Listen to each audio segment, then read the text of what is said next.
Vous dites ce que vous voulez, hein. Non, on montre seulement Kinshasa. Donc, Vous montrez Kinshasa. on montre, ouais. Donc tout ce que vous avez à dire, c'est bon. Voilà. D'abord, je suis très content de vous rencontrer. Je m'appelle Novo Mondo André.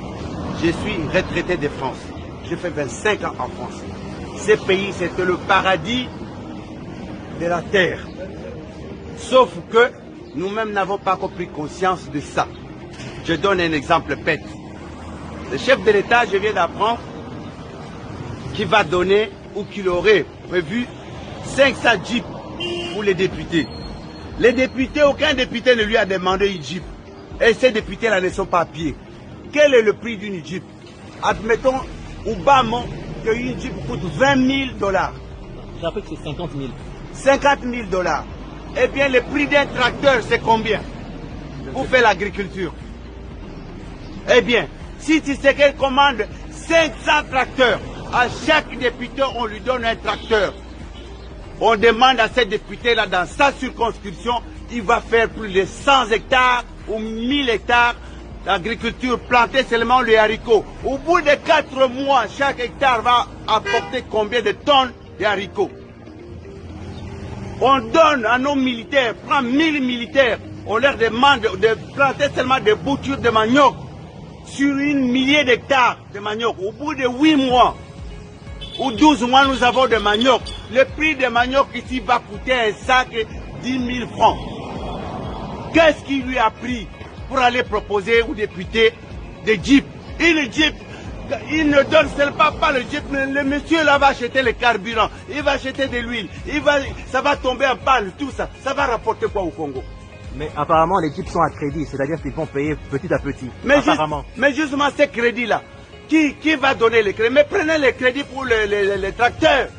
Non, mais ça veut dire que chaque mois, les députés vont commencer à rembourser l'argent. Donc, ça va faire exactement 25 millions pour les 500 jeeps. Oui. 25 millions. Et chaque mois, les députés vont commencer à remettre l'argent dans la caisse de l'État.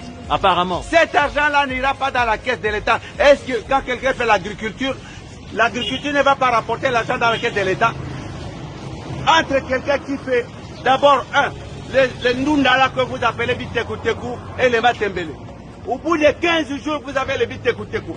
Lorsque vous allez à l'aéroport de Njili, vous arrivez à la descente là, il y a des mamans qui font le Bitekoutekou. Ces Bitekoutekou là, ils mettent dans des cartons, ils amènent à l'aéroport, ça part en Europe, quartier Château Rouge, Bruxelles, Matongé, tout le monde achète ça le même jour, ces légumes là finis. 15 jours seulement.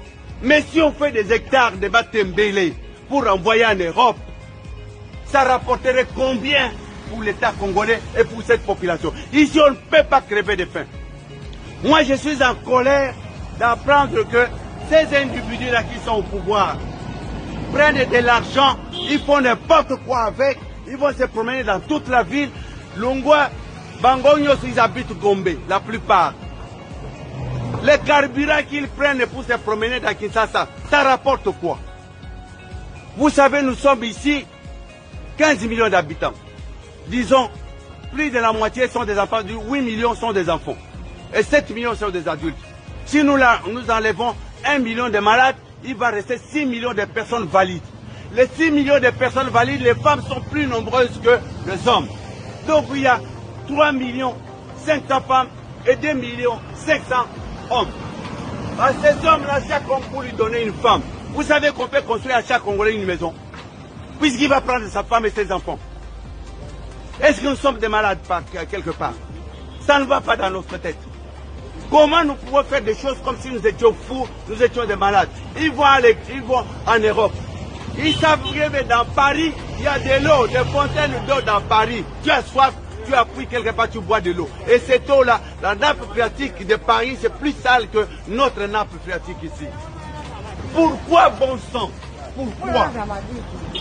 On ne peut pas installer des fontaines publiques ici pour que les gens puissent boire de l'eau. On nous apporte des bouteilles qu'on jette partout. Une petite bouteille doit marquer American Water, Swiss Water, Canadian Water. Quel est ce complexe là, imbécile? Complexe d'aller mettre le nom du Canada, le nom de American Water, Swiss Water.